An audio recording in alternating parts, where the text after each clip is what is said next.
Vitendo for Africa Ghala Night 2021 was a key day to remember.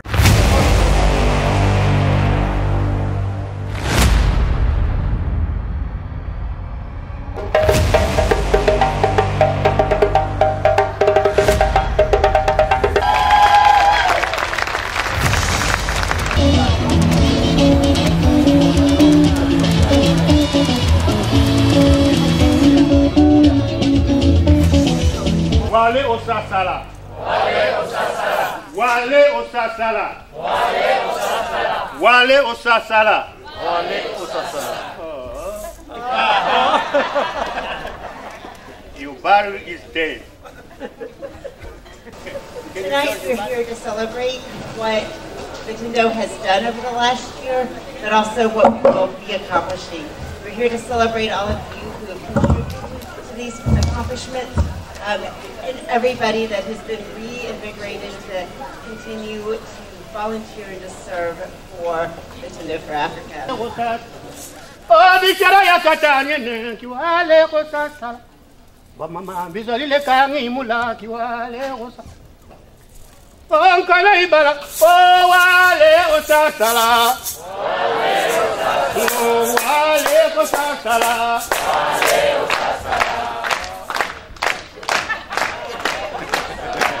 Okay, see you next year.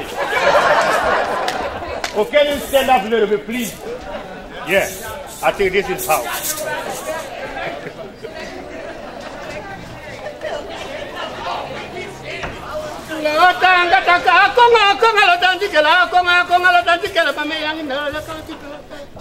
Oh, mama. Oh, wale osasala. Oh, wale osasala.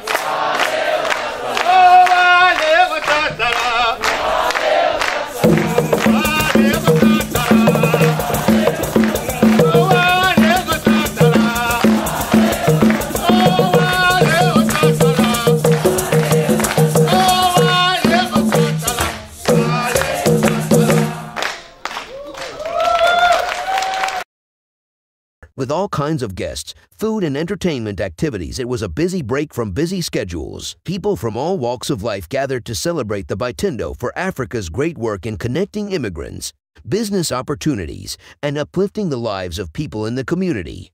So as I know all of you are gathered here, you know a little bit about Vitendo, or you have... Jeffrey Soyentet, who is the CEO for Vitendo for Africa, was moved to tears when he was celebrated for great initiative and leadership he has offered Vitendo for Africa since its foundation.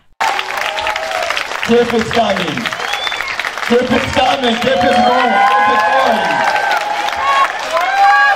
Stand up and give him that big of hand and applause, please.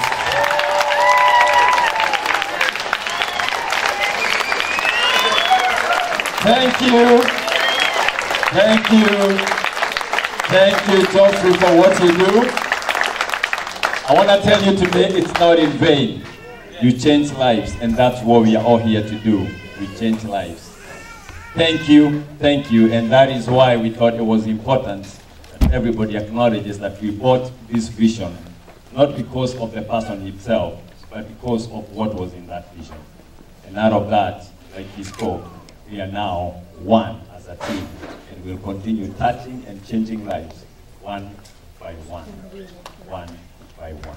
This year, Jeffrey Soyentet was also recognized as one of the top Titan 100 great leaders who are working tirelessly to propel economy in St. Louis region. You cannot imagine the joy that was there with everyone enjoying African music and dances.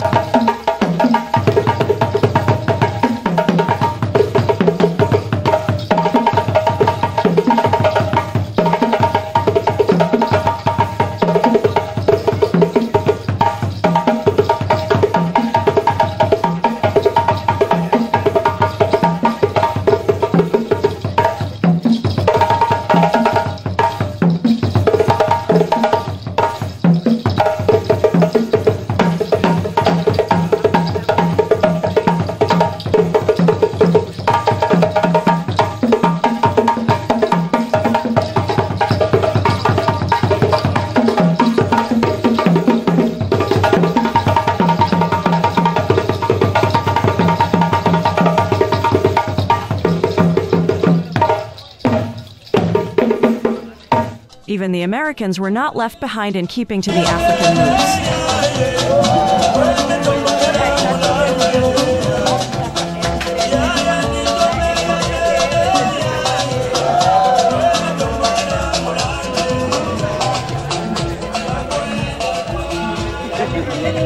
The ceremony, which was well attended, captured the attention of great world leaders, entrepreneurs, artists, and philanthropists who were in attendance.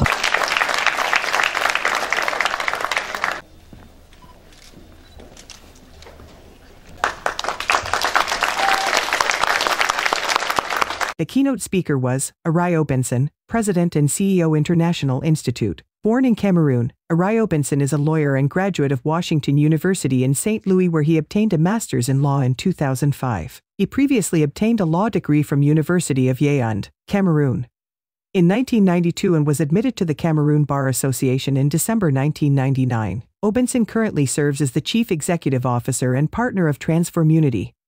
Prior to his current position, Obenson served as Chief Administrative Officer or Secretary General of a global nonprofit organization spanning over 120 countries and engaging hundreds of thousands of young people known as Junior Chamber International. In his speech, Ari Obenson highlighted the key strengths that make Africa a hub of opportunities. With the growing speed in technology and enthusiasm from an able population of young generation, Obenson insisted that Africa holds a brighter future than any other continent. Challenges.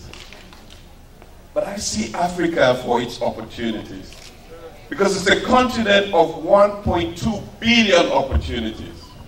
It is the fastest growing continent in the world, the youngest population. It's one continent that is still exploding in youthful population. It is the one continent that only 30% of its resources below the ground have been exploited. It is the continent that with the largest emerging youthful population, the most connected technologically population of young people in the world. About 800 million people on the African continent are below the age of 35. The future is Africa. And so I see opportunity. For every garbage heap that is on the street of an African city is an opportunity. For every village that doesn't have potable water is an opportunity. For every city that doesn't have a hospital, it's an opportunity. For this youthful population that is growing, we need buildings and houses and roads to provide opportunities for them. So it's a continent that is full of tremendous opportunity. But here's the problem. I am speaking to you from the United States. And around this room is so much talent that if we had to write this story, if we all had to write our stories were not going to be stories told from the United States. Our stories were meant to be stories told about how we played a part in developing Kenya and Ghana and Botswana and Cameroon. But here we are. We must not forget where we come from. There is no reason, looking at the people around the table, looking at the talent that we have in this room and the many, many, many other rooms across the diaspora of African people, why our continent must still be yearning for opportunities from other parts of the world, when we are equipped with the answers and the solutions that our continent needs. So let's never forget where we come from, and let's always think about how we can play our part. And I'm going to challenge you on how you can play a part. But the first thing I want you to realize here today is that we're all sitting here, and as I look across the room, I really can know the difference between who is from Kenya, or who is from Ghana, or who is from Sierra Leone, or who is from Nigeria. But I believe that there are people from various African countries here.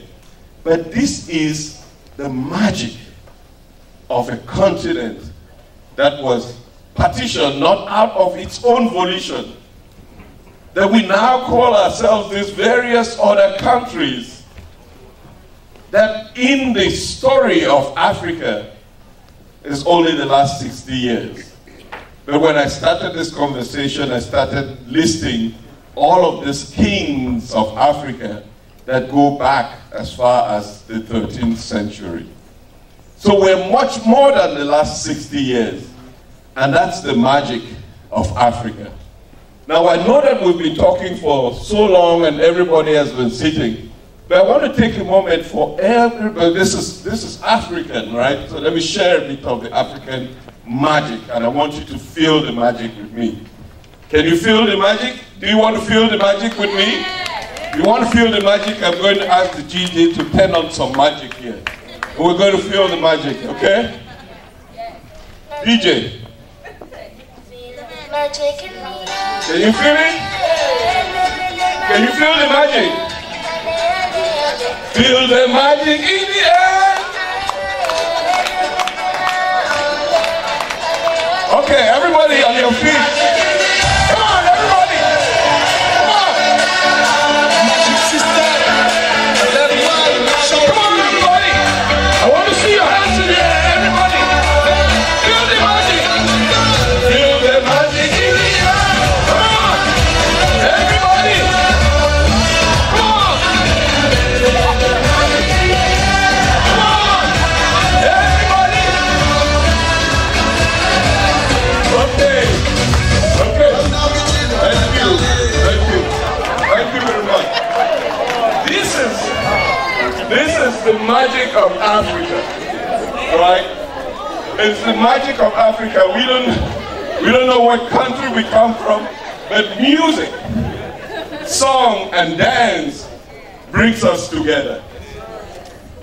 So, two things that I'm going to leave you with. The first one is, never forget that Africa is full of opportunities. We need you to help to capitalize on those opportunities. And finally, we must realize, I come from Cameroon, and many people do not know it, but Cameroon was colonized by the French and the English. And I come from the English-speaking part of Cameroon, and Cameroon is currently going through a conflict where we've lost thousands and thousands of people. We have over 80,000 people who are displaced and living as refugees in Nigeria. And yet nobody knows about it. So it's the hangover of our colonial past that continues to plague a divide amongst our own people. And so I say to the African community here today, and this is something that we've spoken at length with Jeffrey, that we must see ourselves not just as part of Africa, but as a whole. And we need to work together to lift up ourselves and to play a role, not just in the development of Africa, but in the development of this community that has now provided a new home for us. That we as an African community can find our voice in this community. And not just find our voice, but help in influencing the policies of this community, this country, and to that extent, Africa. Because we are now part of the United States of America. And so we must be able to play our part in influencing the policies of the United States towards our African countries. Because those policies should empower the people of Africa to be able to achieve their greatest potential. But also those policies must create opportunities for the African diaspora to play its part in the development of Africa. The event concluded with an award ceremony with different awards being awarded to the outstanding achievers in different fields. So for the first segment of awards, I'm going to call upon the retired CEO of International Institute, Anna Crossman. try my best to summarize a little bit. So the first recipient amongst the Community Advocate Wakili Award, I am personally honored to be calling upon from my country, Zimbabwe, Director of Health, St. Louis City, Dr. Matifaza Latwayo.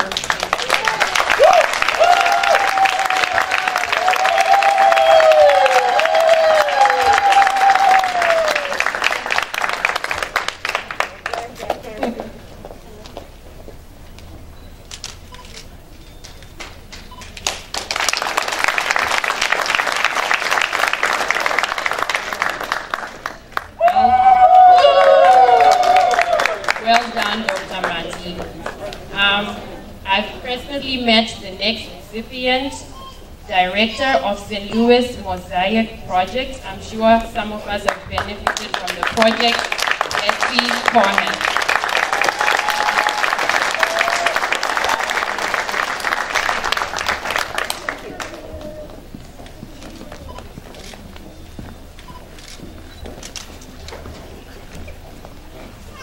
Very well done. Last recipient from this section, my older sister from Kenya, from the Fair Trade International, Sister Zelipa Gitui.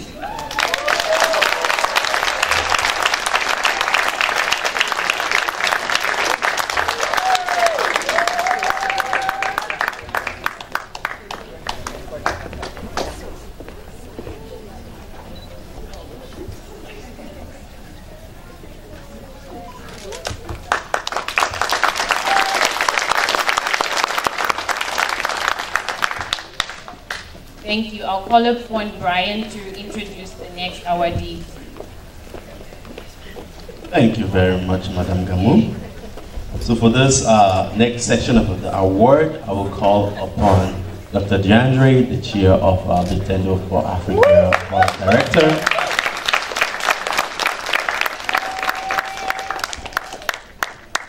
So for the V4A Ambassador Award goes to Tony Wanjiku of Harmony Kenya.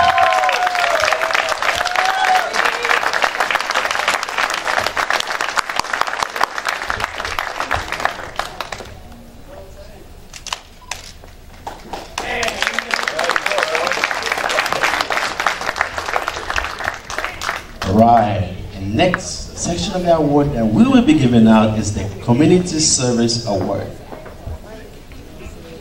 The first one, we have the Midwest Bank Center.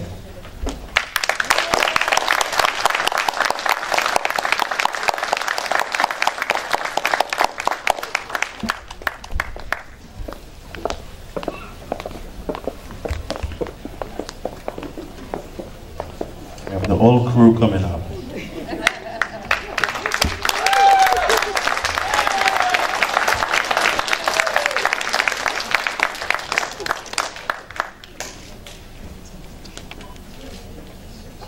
We have the good folks from the Hispanic Leaders Group.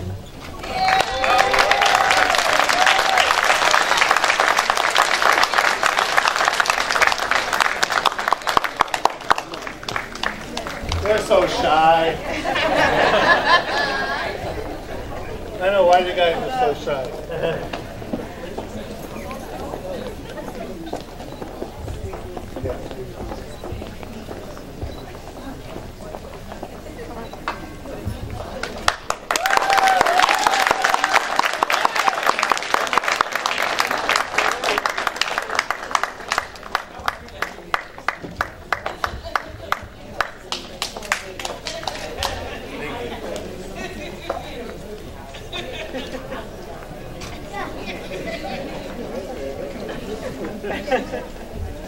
Next, we have Ian Karanja from Azul West High School. Mr. Ian.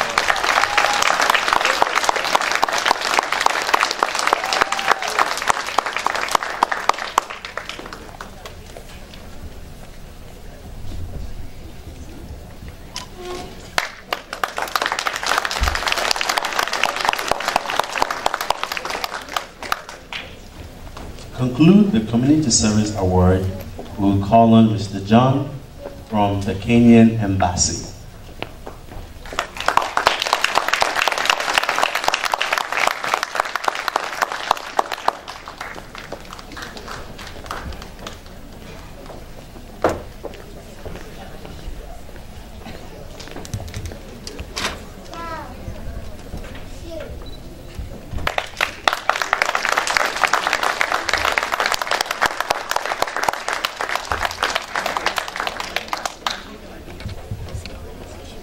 You know, Africans are always on African time. When I said to conclude, I was actually kidding. But now, to conclude the Community Service Award, we'll call on Mr. Alan Kangarama.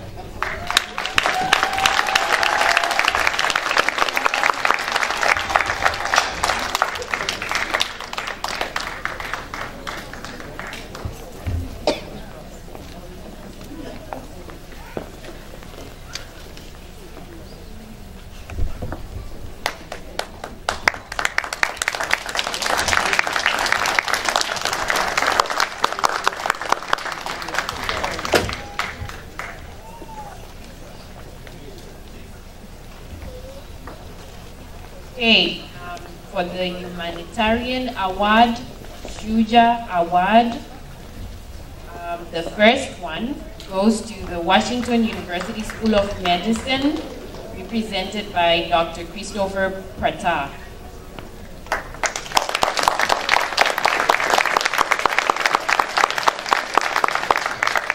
Okay, he's not here, we can send you. The next in this segment is Stephanie Jerry from Johns Hopkins University.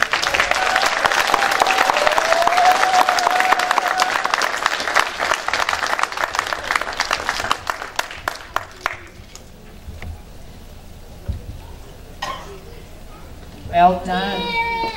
Thank you.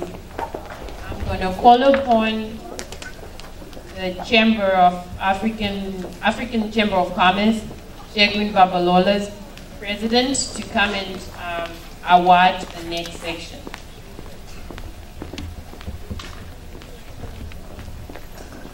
So the next segment is the Youth Empowerment Award, Wezesha Award. The first award goes to Fred Mamboneza from Umoja Soccer Club.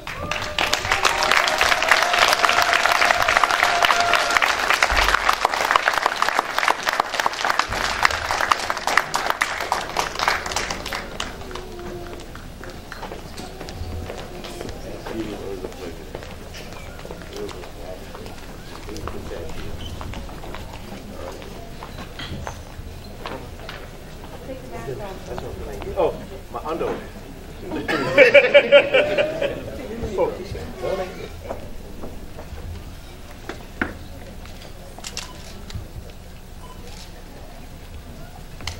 Lovely. In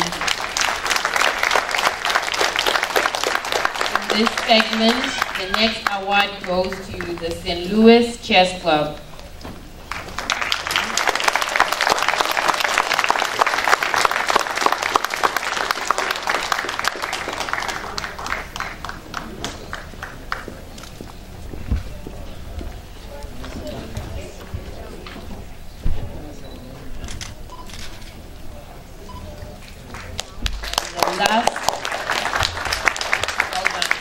And the last award in this segment goes to BDPA St. Louis.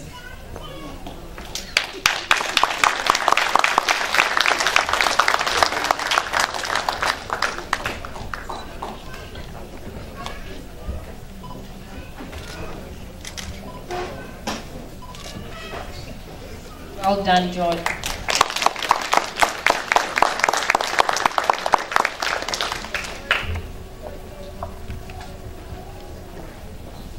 All right. Next, we have the Community Impact Award. First award goes to Rebecca with Delwood Pharmacy.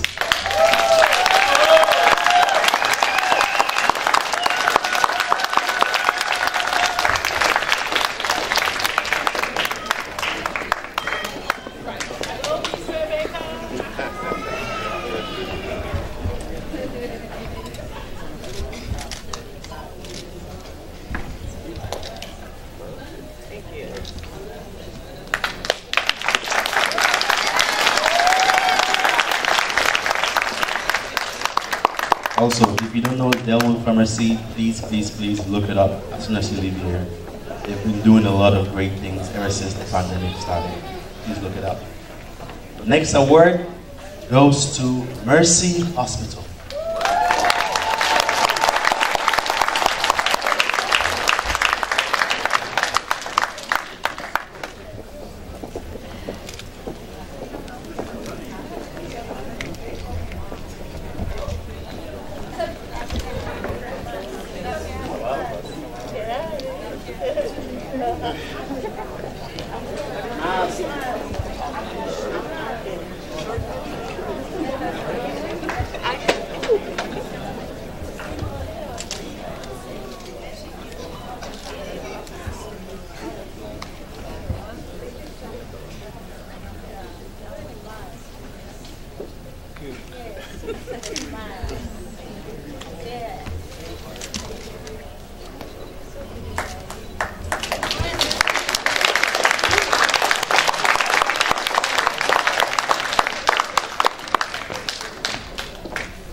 Our next category is Diversity and Inclusion Award.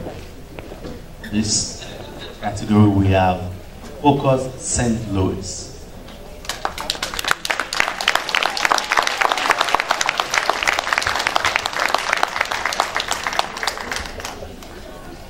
Focus St. Louis are unable to accept the award right now, but we will mail it to them.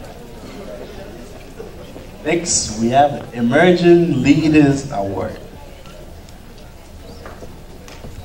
In this category, we have Dr. Christina Vivic with Empowering from Unity LLC.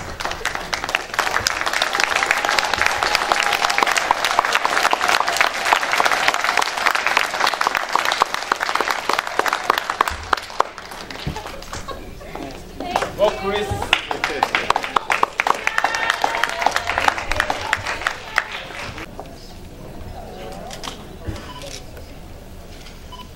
Thank you.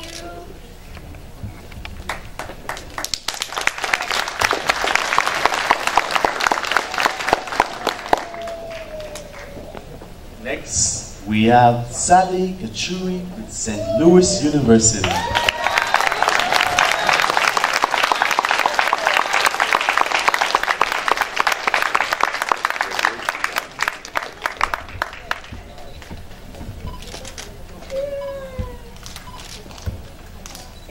And next, we have Oga Igo Ikakiti with Webster University.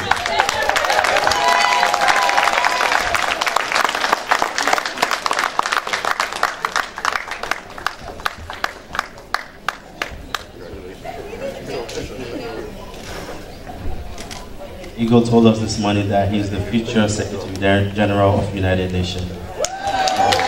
I'll watch out for him.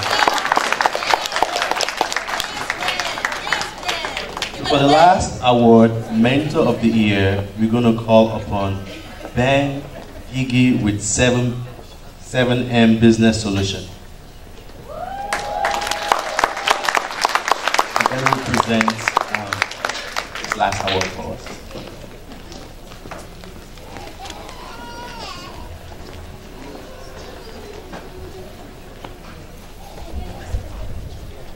As a former Webster student, I am honored to call upon the last recipient, Mentor of the Year Award, Dr. Mutoni Musangali from Webster University.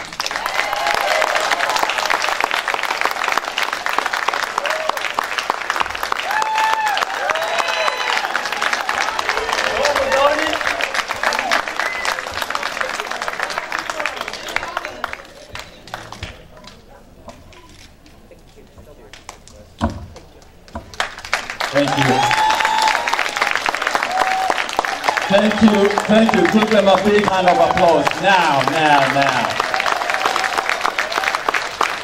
On your tables, if you check on your tables, there's a little paper that is set up there. We are going to do we are doing a vote. It's an award that is going to be given. You had two teams here. Where's Brian? Gambo, So Gambo and Brian was one team, and we are the other team. So we are voting the team that you like the most. So far we are leading. We had about 80% of the votes come in, and we were doing very well. So keep voting until the very end. We'll see whether Brian and Gabon did very well or we did extremely well. So you'll give us the votes after that. Much everyone. So I'm going to lead charge on cutting up the cake, and we are going to all spell Vitendo together.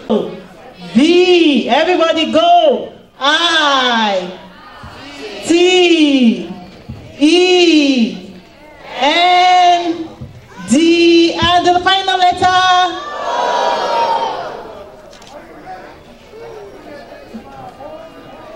Thank you very much. Congratulations to the Vitendo for Africa team.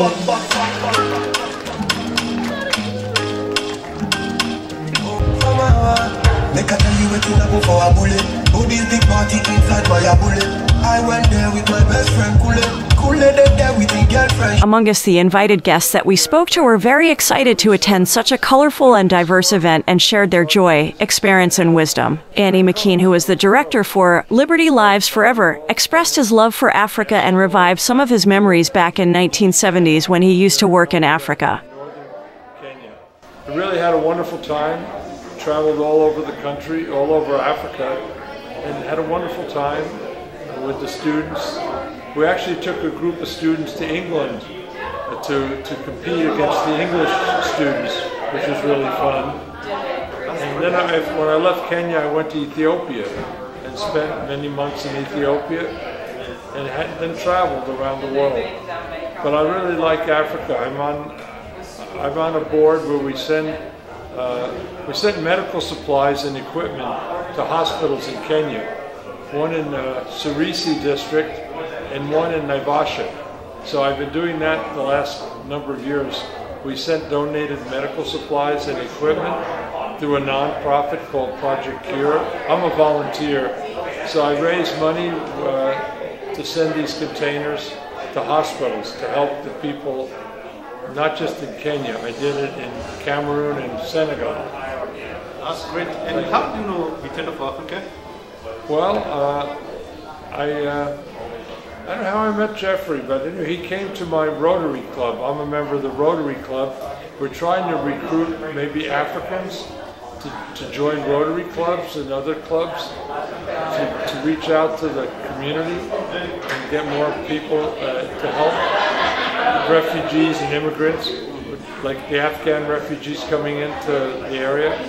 But I like to help the African refugees because I was welcomed very much when I was in Africa. People were very friendly. Oh, that's good. What message do you have for the Africans who are living in the United States today? Well, I think to try to do whatever you can to have peace, because one of the problems, of course, is conflict in Africa, like in Sudan, what's happening in Ethiopia, in Cameroon, what's happened in Kenya in the past. I'd like people to get along with each other, not fight, not hurt each other, somehow collaborate and cooperate. I know the big issue in Africa is tribalism, and I think you have to think of yourselves as either Kenyans or Africans, and it's hard to do, I know, but to help as a group, to try to collaborate for the good of the continent, and to give back, of course, and to educate people here in America as to what Africa is really like. I've been talking to some people about getting it in the curriculum, so get some Africans to talk about what life is really like there. I think that's important. Zeliper Githui, the director for Gitsel Fair Trade International, could not hide her excitement too. Accompanied by her husband, Mr. Wayaki, she appreciated to be among us the honorees and proud sponsors to the event. Support Vitendo for Africa on this annual fundraising, doing amazing jobs in St. Louis, the immigrant community. We're here to support them and be part of them. We are Gitsel Fair Trade International, and we run a fair trade business here in St. Louis. My wife is one of the honorees for today's event. So we are excited to be here. My name is Sarah Osman, and you are watching Arise TV Media.